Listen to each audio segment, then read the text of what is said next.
Antes de comenzar, quiero orar por varios hermanos que están enfermos y por Soli, que está haciendo la prueba de CAE ya para terminar su carrera. Señor, yo te doy gracias, Señor, por poder compartir, Señor, con mis hermanos este estudio de la palabra del Señor. Te ruego, Señor, que solo sea tu palabra la que yo enseñe, no mis pensamientos. Señor, en esta mañana oro por Serafín, por su esposa, por la hermana Riguey y otros hermanos, Señor, que están con esta virosis que ha sido complejo y difícil para ellos. Y gracias, Señor, por lo que nos hemos recuperado, Señor, y por lo que tú has tenido misericordia. Y rogamos, Señor, que pronto, Señor, se unan otra vez a la iglesia. También oro por Soli, Señor, que hoy está haciendo la prueba de CAE, Señor, para que tú le des sabiduría, Señor, para terminar su carrera. Todo esto te lo pedimos en el nombre de Jesús. Amén. Bueno, hermano, vamos a la carta que estamos estudiando, la carta a los Filipenses.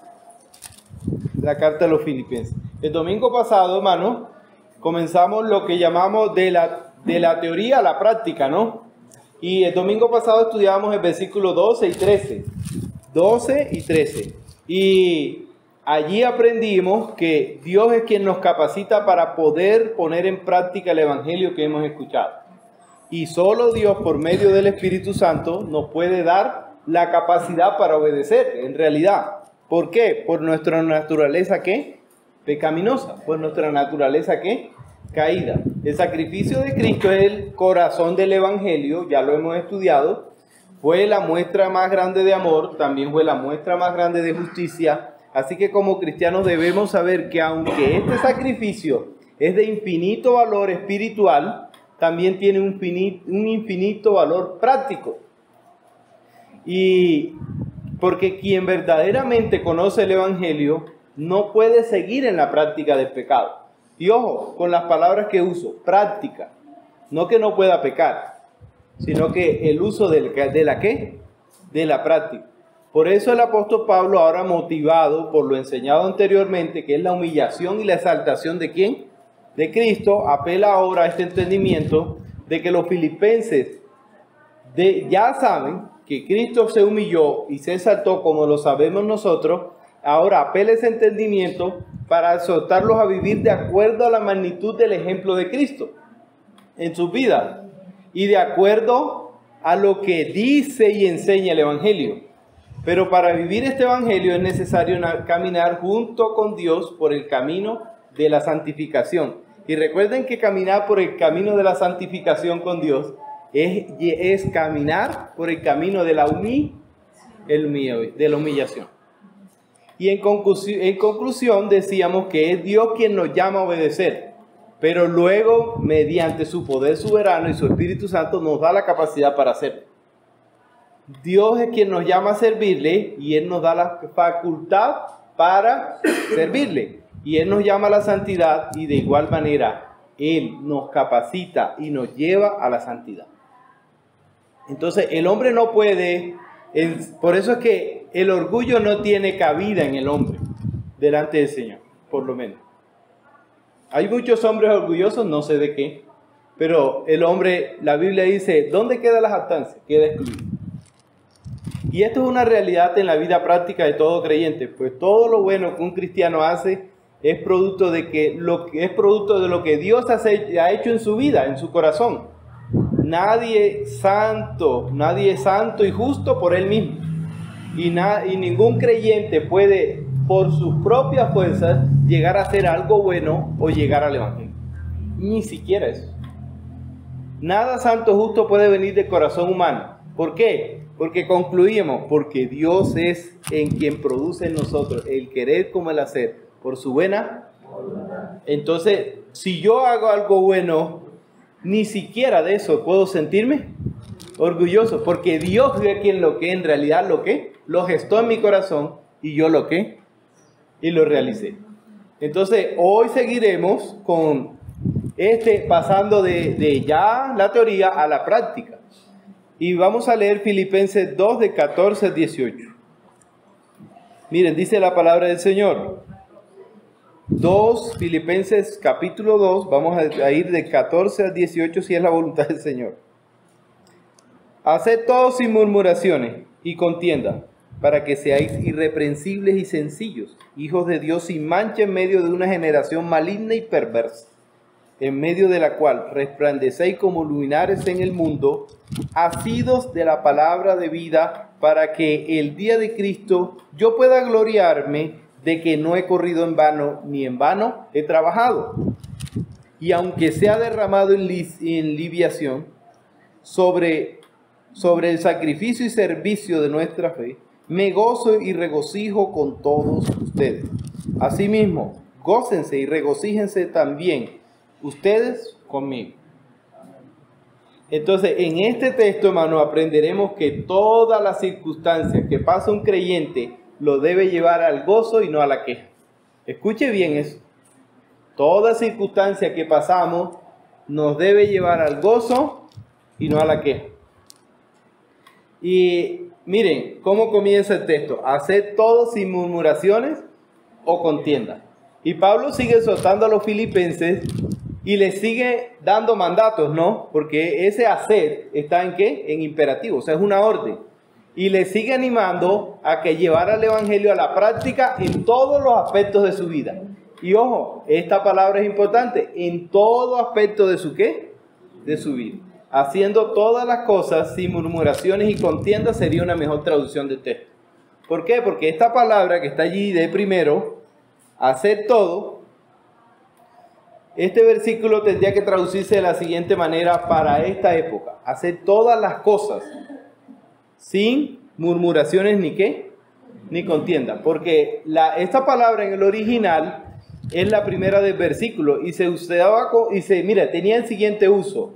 Referís todas las facetas de la vida diaria de una persona, desde que se levantaba hasta que se acostaba. Incluía entonces toda actividad que el creyente participaba. Así que cuando está diciendo allí en el 14, hacer todo, está hablando de todo. Entonces, hermano, este versículo en particular, el comienzo de este versículo en particular, era un ataque directo de Pablo y intencional contra el pensamiento griego de esa época. ¿Por qué? Porque los griegos tenían un pensamiento que está haciendo, hoy en día ese pensamiento persiste en la iglesia. ¿Y cuál era ese pensamiento? El siguiente, pensar que lo material y lo secular eran cosas diferentes. Y a esto se le llama la falsa dicotomía sagrado-secular. Y ese pensamiento como visión producía en ellos una hipocresía natural y aceptada por muchos. Esto de pensar de que el trabajo mío es una cosa y la iglesia es otra cosa. Y lo que ellos hacían de alguna manera era que trataban de excluir algunos aspectos de su vida de los preceptos bíblicos, o sea, de los negocios, de las amistades, de los estudios. Todo eso lo que querían quitarlo de los conceptos cristianos. Era como decir, bueno, aquí puedo mostrar a Cristo y acá no. Como tomar esa decisión. Y lo que es totalmente un error, pues la práctica de la vida espiritual de un creyente es en todo aspecto de su vida, no en algunos aspectos de su vida. Usted no puede decir, ay, es que aquí yo me puedo votar como cristiano y acá no. ¿Por qué? Porque eso era lo que estaban haciendo los griegos. Estaban legalizando la hipocresía en la iglesia. Y Pablo los había exhortado acerca de su obediencia estando él presente o no. Recuerden que ellos decían, algunos de ellos parecía que bajaban su obediencia cuando Pablo no estaba. Y eso en sí era ¿qué? Hipocresía. Pero ahora Pablo les dice que en todas las áreas de su vida deben estar los principios bíblicos. Y es una lástima, hermano, que muchos cristianos tengan hoy ese mismo pensamiento de los griegos de esa época. Y separan su vida material de su vida secular. Y este pensamiento hace un terrible daño al testimonio público del evangelio. Hermano, este pensamiento antibíblico lo que ha hecho es legalizar la hipocresía y queja en la iglesia en realidad. Porque el mensaje de este pensamiento corrupto, perverso, diría yo, es claro. En la iglesia me porto como Cristo y en el trabajo, en la universidad y el resto de mi vida como el anticristo. O sea, una total hipocresía. Entonces, Y miren, como familia, hace unos años atrás tuvimos un problema. Y ese un problema con que uno de mis familiares trabajaba para un pastor. Y ese pastor lo estaba robando. Y me da vergüenza decirlo, pero porque yo soy pastor, pero, bueno, espero no ser ladrón ningún día. Pero lo estaba robando. ¿Y qué pasó? Nos acercamos a la iglesia a decirle, hermano, este hombre está robando a mi familia y le está haciendo esto y esto. ¿Y sabe qué nos dijeron, hermano? No, una cosa es su vida en su trabajo y otra cosa es su vida acá en la iglesia. Y miren, y la Biblia dice claramente de que un pastor debe ser irreprensible. Y vamos a ver esa palabra más adelante, qué significa irreprensible. Y este pensamiento ha hecho mucho daño al testimonio del Evangelio, porque todo lo que un creyente hace, de alguna u otra forma, hermano, termina o haciendo avance en el Evangelio, o termina, ¿qué? Frenándolo. Y mucha gente rechaza el Evangelio porque no hay un testimonio que beneficia el avance del Evangelio. Así que, si este es tu pensamiento, o lo era, arrepiéntete.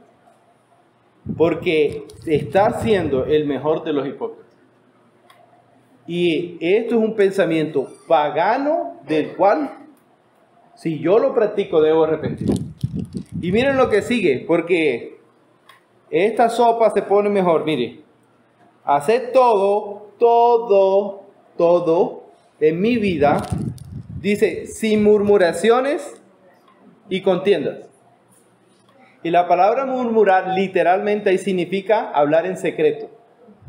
Conspirar, pero a manera de queja. A manera de queja. Pero la idea contenida en la palabra es quejarse secreta o privadamente, debiéndolo hacer en público. Hay cosas que yo puedo hacer ¿en qué? En público. Y un ejemplo pertinente es lo que la lectura que acabamos de tener en Números 14, ¿no? Miren, es increíble, hermano, que este pueblo esté en el desierto. ¿Qué hay en un desierto? Nada. Y Dios le estaba dando comida, le estaba dando agua y hasta carne. ¿Y qué estaban haciendo ellos? Murmurando. Murmurando. Y había gran murmullo, decía, inclusive de Jesús. Miren, Juan 7, 12 y 13, leemos. Y había gran murmullo entre la multitud. Pues unos decían, es bueno, o sea, hablando de Jesús. Pero otros decían, no, sino que engaña al pueblo. Pero ninguno hablaba abiertamente. O sea, ¿estaban qué? Murmurando por miedo a los judíos. Y al igual que el pueblo de Israel sufrió en el desierto por murmurar, y muchos de ellos perecieron en camino, a tal punto que, ¿qué dijo Dios? Los que murmuraron no entran a la tierra prometida.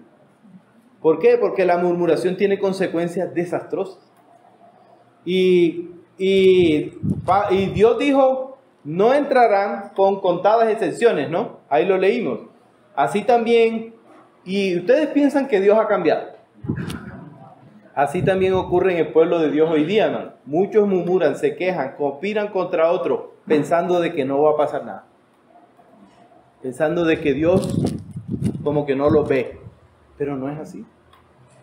Posiblemente no existe otro pecado que haya traído más división, que haya traído más destrucción moral y espiritual que las murmuraciones y las quejas en la iglesia, hermano.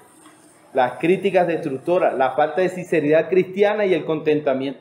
No hay cosa que divida más una iglesia que es esta cosa. Y esto, hermano, como es tan serio, hay que tratarlo como tal.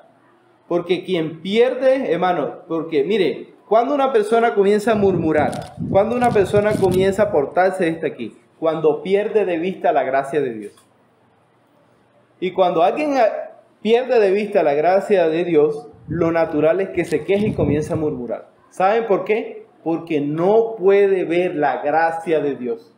Y como no puede ver la gracia de Dios en él y en los demás, el propósito es destruir. Nadie que murmura tiene gracia en sus palabras ni en su corazón. Escúchelo bien. Nadie que murmura tiene gracia en sus palabras ni en su corazón. Por eso, el que murmura tiene un solo propósito: destruir. y si usted murmura con él, hay dos que tienen ese propósito ahora. Entonces es algo serio, la murmuración.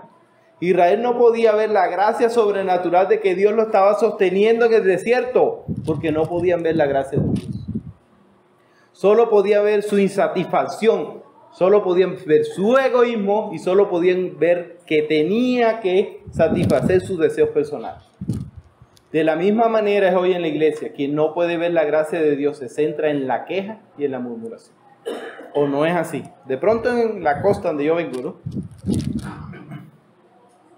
Ahora, la queja es un pecado que atenta directamente con la unidad de la iglesia.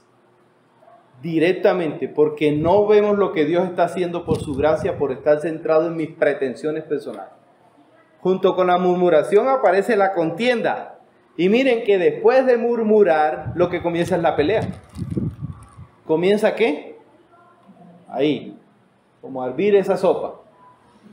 Ahora, las murmuraciones se relacionan con la rebelión moral abierta. Pero quien murmura y contiende está pecando directamente contra Dios y contra la unidad de la iglesia. Toda murmuración tiene un solo propósito: dividir. Toda murmuración tiene un solo propósito: dividir. Mire, si usted murmura de su esposa, ¿cuál es el propósito allí? Si usted murmura de su esposo, ¿cuál es el propósito allí? Si usted murmura de sus compañeros de trabajo, ¿cuál es su propósito allí? Si usted murmura de cosas de la iglesia, ¿cuál es su propósito allí? Dividir. ¿Usted piensa de que quien murmura de su esposo o de su esposa tiene en su cabeza reconciliarse? Hermano, murmurar y contender es oponerse a lo que Dios está orando. Cada circunstancia en nuestra vida debe aceptarse con gozo y de buena gana, sin murmuraciones, contiendas, sin desilusiones y mucho menos con resentimiento. No hay excepción. Nunca debe haber murmuración emocional ni contienda intelectual en nuestros corazones, porque eso nos llevará a estar en contra de Dios y a atentar contra la unidad de la iglesia. Y esto sucede ¿por qué? Porque no hay sumisión voluntaria. Como decía el hermano Andrés, no hay un propósito de verdaderamente ser un miembro de la iglesia. Y la voluntad de Dios, hermano, es que nosotros seamos sumisos. La insatisfacción y la queja son actitudes pecaminosas a las cuales nos podemos acostumbrar. Mire, yo conozco personas que se quejan tanto que ya ni se dan cuenta que se quejan.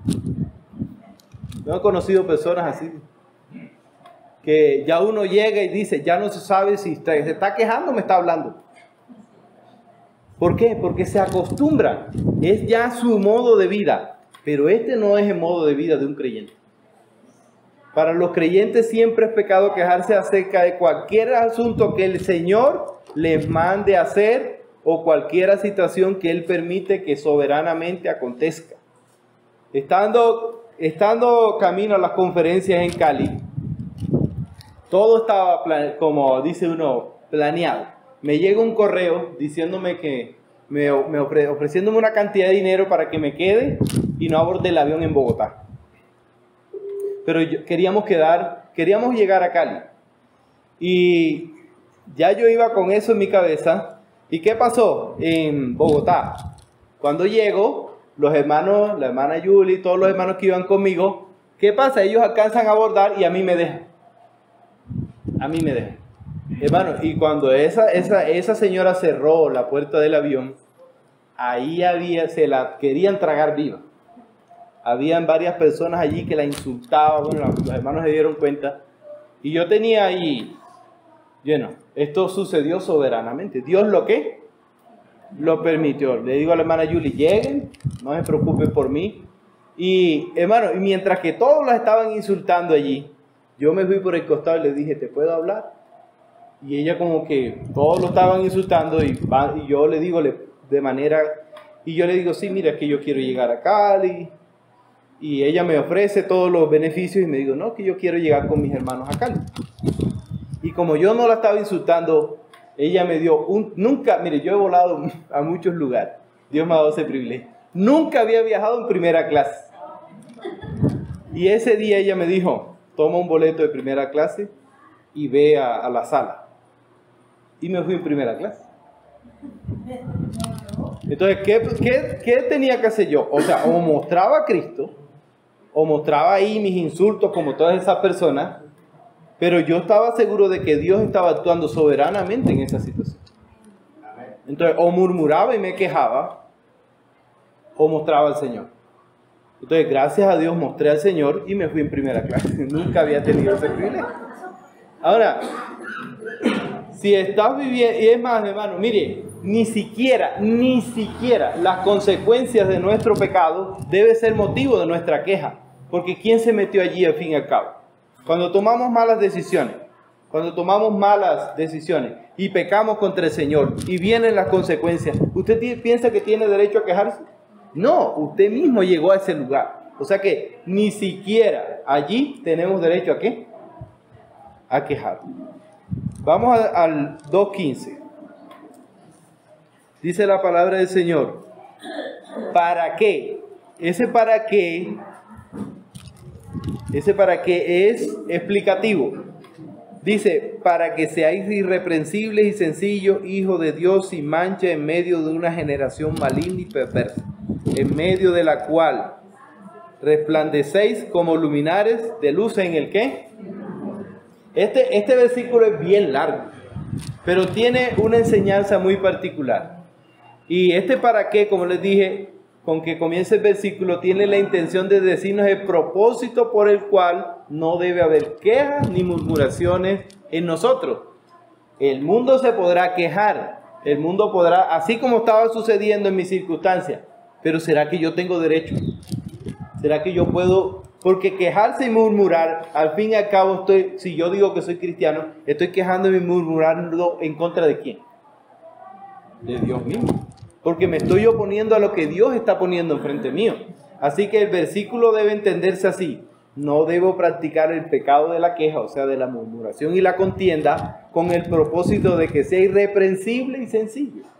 Y vamos a ver qué significa irreprensible. Porque esta palabra irreprensibilidad es para toda la iglesia, no solamente para los que están en eminencia, o sea, que tienen llamados a servir a la iglesia. Y es una palabra que nos da a entender que debe haber un testimonio en el creyente libre de acusaciones morales o escandalosas. Vivir en santidad implica esforzarse por impedir que una acusación moral escandalosa sea cierta. Así que quien no es murmurador ni contencioso no dará motivo para dar acusaciones de este modo en contra de él. Y ser irreprensible, hermano, ser irreprensible, porque es que la autoridad en la iglesia no es ciega. Y este es el primer requisito que debe cumplir un pastor para poder ejercer el pastorado. ¿Ser qué? Irreprensible. Cuando el hermano Andrés enseñaba de que nosotros debemos sujeción a la autoridad, esto es algo que debe engranar totalmente toda la iglesia. Yo estoy llamado a someterme a un pastor que está sometido a la palabra de Dios. Eso es lo que encaja todo en la iglesia. Si yo veo que un pastor no está sometido a la palabra de Dios, está descalificado, por lo menos un escándalo moral, como una infidelidad. Una infidelidad de parte de un pastor local descalifica de por vida. Esto lo hemos estudiado. Porque dejó de ser ¿qué? Irreprensible. Mire, una vez hablando con mi mamá, le pregunté por alguien, por un pastor, y me dijo, ese fue el que estuvo con esta muchacha hace 20 años. ¿Todavía se acuerdan? Que él falló con... Entonces, todo cristiano está llamado a la irreprensibilidad. Todos estamos llamados a dar un testimonio público correcto conforme al Evangelio. Y después viene la palabra sencillo. Y esta la utilizamos nosotros. Yo le digo a mi esposa, hágame algo sencillo. O sea, unos huevos con arepa, con buñuelo, con... algo sencillo. Sí, entonces, pero la palabra sencillo aquí tiene el sentido de puro y no adulterado. La palabra sencillo se usaba para hacer referencia al vino que no le echaban agua. O hoy en día a la leche que no le echan ¿qué? Agua. Recuerda que, mire que esas mañas son viejas. Estas mañas son viejas. ¿Y qué pasa? Estaba también relacionado con el metal que no se mezclaba y se combinaba con otro. Palabras más, palabras menos. Tiene que ver con algo que no tiene mezcla ni adulteración.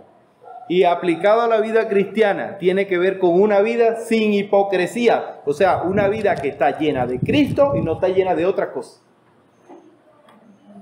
Eso es lo que quiere decir la palabra sencillo.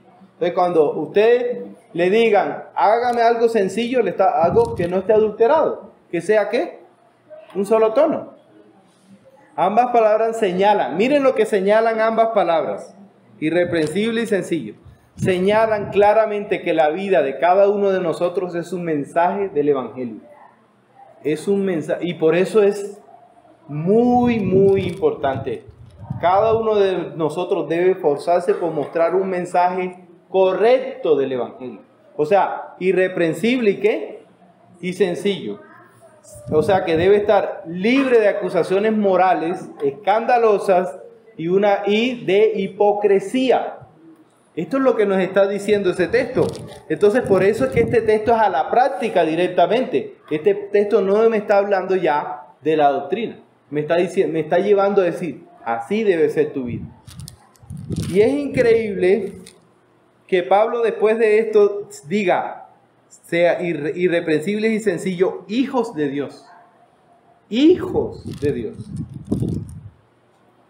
Y el testimonio de una vida irreprensible y sencilla, hermano, es lo que valida que yo verdaderamente sea hijo de Dios o no lo que, o no lo sea. Hay muchas personas que me dicen, yo soy cristiano, y uno tiene que pasar saliva para responderle con sabiduría a esa persona, porque uno sabe que su testimonio no da para decir eso. Y porque ahí más adelante dice, hijo de Dios sin mancha. Y este tiene un sentido metafórico y tiene un significado similar al de irreprensible. O sea, dándonos a entender que el carácter del Hijo de Dios debe estar libre de cualquier reprobación. Y esto es algo serio, porque ¿será que esto es lo que está viviendo la iglesia hoy? ¿Será que? Porque se hizo una encuesta, hermano. Se hizo una encuesta que la palabra de un pastor antes de los años 90 estaba por encima de la de un médico. Escúcheme eso. La gente le creía más al pastor que a los médicos. Hoy, siglo XXI, lastimosamente, la palabra de un pastor solo está por encima de un político. ¡Qué vergüenza! Es vergonzoso. Cuán mal testimonio están dando los que dicen ser hijos de Dios. ¿Usted le cree a un político? Y yo tampoco. Entonces, si no le creo a un político, solo está el pastor por encima del político. Entonces, esto es algo que debe generar en nosotros. Orar, hermano. Y nosotros dar testimonio. ¿Por qué? Porque no tenemos excusa. Usted no puede decir, recuerde que nuestro mayor testimonio, ¿quién es? Cristo. Y yo no puedo decir, bueno, si el pastor es así, yo no. Y mire lo que sigue diciendo. Sin mancha, en medio de una generación maligna y perversa, en medio de la cual resplandecéis como luminares de luz en el mundo. Y ahí la palabra generación está hablando de los que los rodean, los que están vivos en ese momento. O sea, si yo digo esta generación, aquí pueden haber varias generaciones. Pueden haber varias generaciones. Pero cuando está hablando el apóstol aquí, de generación, está hablando de las personas de su tiempo determinado. Y en medio de esta generación, hermano, hoy la iglesia está llamado a dar ejemplo a esta sociedad maligna y perversa donde Dios nos ha mandado a dar testimonio de la verdad. Nosotros estamos llamados a dar testimonio a esta generación de la verdad. Y la sociedad o generación no creyente, miren, ¿en qué sentido es maligna? Como condición natural del pecador no regenerado y arrepentido y esclavizado por el diablo y el pecado. Y la generación, y en medio de esta generación torcida, la palabra torcida en el griego viene de escoliosis, escolio, ¿Qué significa qué? ¿Cuándo da escoliosis? Cuando se desvían. Y está hablando precisamente de eso, de una generación torcida y perversa. ¿Por lo qué? Por lo que se desvía y se tuerce al Creador. Conducta propia de quienes están lejos de Dios. Y perversa en el sentido de depravación. Y yo veo, hermano, este mes que pasó fue un mes perverso. Por ese tema del orgullo gay. O sea que aquí en Colombia querían hacer leyes. Inclusive se ha intentado hacer leyes perversas, donde se le diga a los niños que ellos pueden ser cualquier cosa. Así que cualquier parecido con la realidad es coincidencia, ¿no? Y en conclusión, generación maligna y perversa es una descripción de todo el mundo que me rodea. Y todo cristiano, de esta manera inevitable, está en medio de una generación perversa, torcida. Y en medio de esta generación yo estoy llamado ¿a qué? A dar testimonio. Pero Dios nos ha puesto aquí con un propósito claro, hermano. Resplandecer como luminares de luz. ¿Qué significa eso? Y a mí me encanta esta frase. Y miren que recordemos en el versículo 15, Pablo les ha hablado a los filipenses de carácter cristiano, ¿no? De aquellos creyentes, deberíamos ser irreprensibles y sencillos. Pero aquí específicamente, hermano, está hablando acerca de los creyentes deben decir con su testimonio personal. La Biblia dice que mi vida es una carta y abierta. O sea que mi vida dice si soy o no, ¿qué? Creyente. Del contenido del mensaje que yo voy a dar. Y ahora, como luminares en el mundo, la manera de vivir de un creyente como hijo de Dios afecta de forma directa o inconsciente y da influencia, hermano, al mundo impío. Y le voy a recordar algo enseñado mucho tiempo aquí, porque hay personas que se jactan de algo. Hay personas que dicen, tenemos la sana doctrina. Pero una sana doctrina sin un carácter piadoso es una hipocresía inoperante y carente de toda autoridad. Cuando yo digo tengo la sana doctrina y no me porto como la sana doctrina, eso es hipocresía y eso te quita autoridad. Recuerden que aprendíamos también que autoridad no significa mandar. Autoridad significa tener testimonio para poder exhortar. Nada sirve jactarnos diciendo tenemos la sana doctrina si no mostramos al mundo un carácter piadoso. De nada, ni ninguna manera. Todo ese testimonio de decir que enseñamos bien el evangelio, de que lo predicamos bien, va a ser válido o va a tener alguna validez si yo no vivo acorde como dice el evangelio. Es necesario que des testimonio en tu vida, pero también es necesario que hables del evangelio. ¿Por qué a veces no queremos hablar del evangelio? Porque no tenemos carácter. No tenemos carácter. Y eso frena el evangelio. Recuerde cuando hablamos de atrás, cuando hablábamos de que Pablo, de que su testimonio lo que hacía era avanzar el evangelio. Precisamente por el carácter. Y miren como dice, como luminares en el mundo. Como luminares. Y esta palabra luminares literalmente significa estrella. ¿Cómo se guiaban las personas antes de haber brújula y todo esto, GPS, GPA, como lo quieren llamar? Por las estrellas. Recuerden que cómo llegaron los magos a Belén. Siguiendo una estrella. Entonces, esto que está hablando, como luminares en el mundo, lo que está diciendo la palabra del Señor es que nosotros debemos ser guía para el mundo. Nosotros debemos ser lo que el mundo mira y dice, yo quiero ir por ese camino. Pero realmente esto es lo que está sucediendo. Hay muchos pastores que lo que intentan es meter el mundo a la iglesia a las patadas. Y nosotros debemos ser luminares para el mundo, y hay pastores que están tratando de traer el mundo a la iglesia. Y por eso tienen que traer luces, tienen que traer música que mueva las emociones, tienen que todas estas cosas. Un día me preguntaron, hermano, ¿qué hacemos para que los jóvenes crezcan? Enseñarles la palabra. ¿Qué hacemos para que vengan a la iglesia? Enséñeles el Evangelio. Porque si cuando no se estudia la palabra de Dios, lo que se hace es imitar al mundo. Cuando hay carencia de la palabra del Señor, ¿a dónde mira uno? Al mundo. Y se asume esa responsabilidad. Versículo 16. Creo que ahí lo vamos a terminar. Asidos de la palabra de vida, para que en el día de Cristo yo pueda gloriarme de que no he corrido en vano, ni en vano he. Esa palabra asidos, hermanos, esa palabra asidos tiene un sentido de agarrarme, pero en realidad esa palabra asidos, que, la versión Las Américas la traduce de otra manera, lo que tiene un sentido de ofrecer. Tiene un sentido de agarrar, ¿para qué? Para ofrecer. Y cuando dice asidos, estoy diciendo, agarro el Evangelio para ofrecer la palabra ¿de qué? De vida. Y literalmente significaba extender algo a una persona, u ofrecer.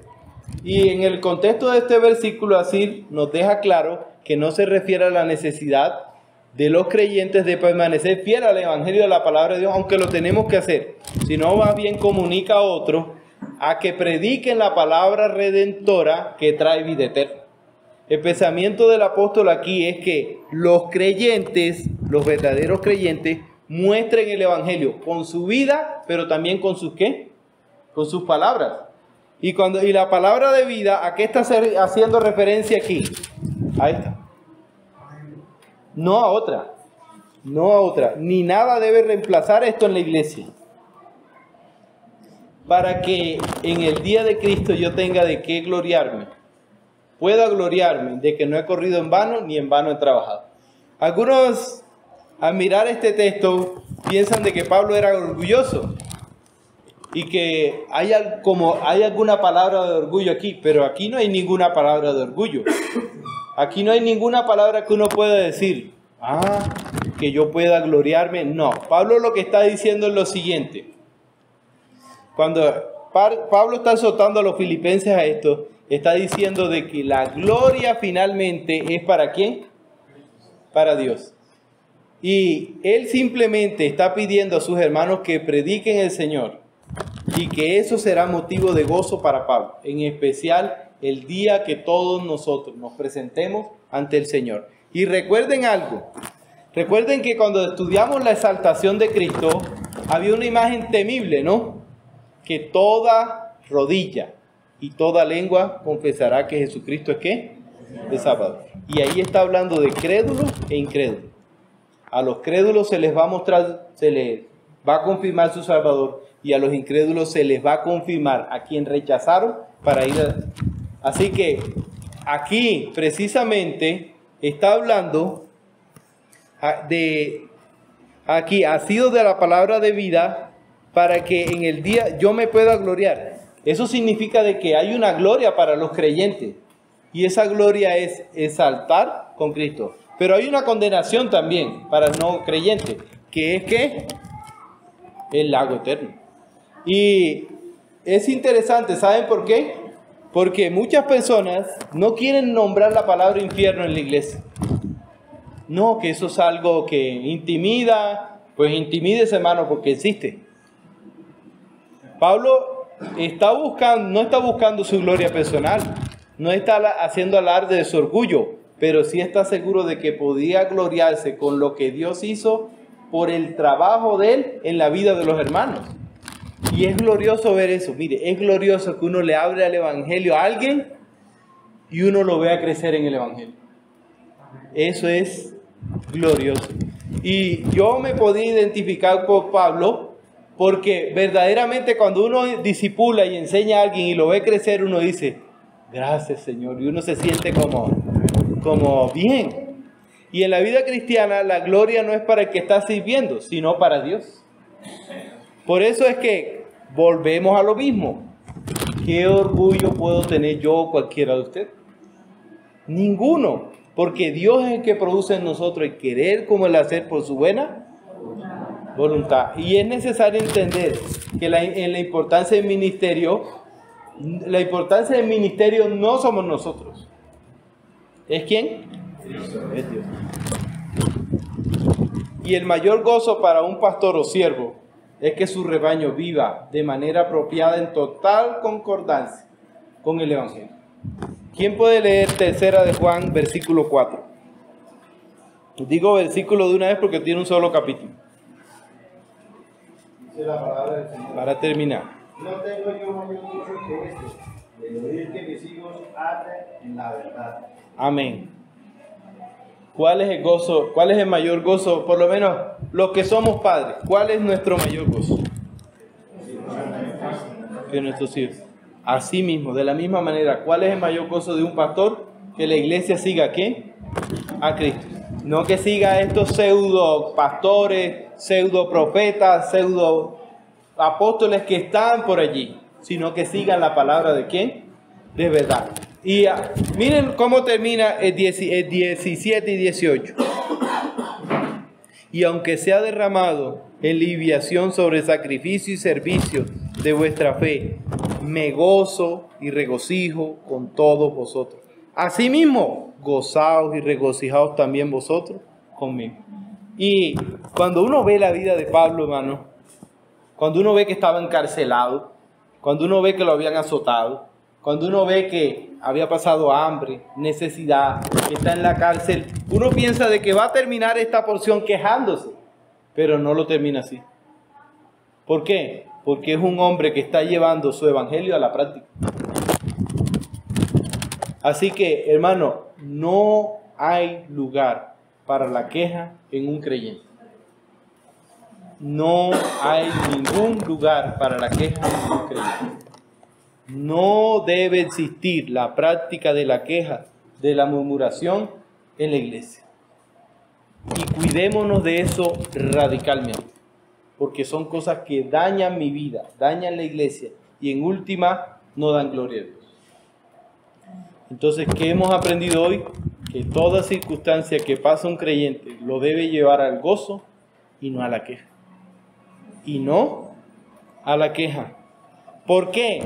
Porque Dios es el que produce en nosotros el querer como el hacer por su buena voluntad. Grábeselo porque eso es un versículo que encaja todo lo que siguen adelante.